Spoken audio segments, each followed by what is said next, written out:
పాల ఉత్పత్తుల్ని తక్కువగా తీసుకోవడం ఆరోగ్యానికి మంచిది. పాల ఉత్పత్తుల్లో శక్తివంతమైన పోషకాలు పుష్కలంగా ఉంటాయి.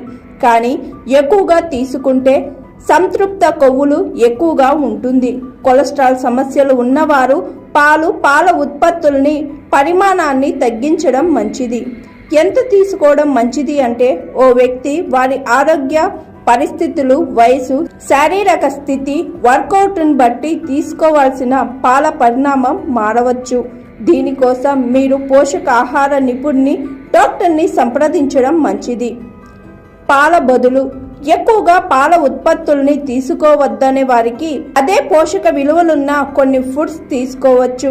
ఇందుకోసం పాలకి బదులు ప్లాంట్ బేస్డ్ సోయా మిల్క్, బాదం మిల్క్, ఓట్స్ మిల్క్ వంటివి తీసుకుంటే మంచిదని అంటున్నారు పోషక నిపుణులు.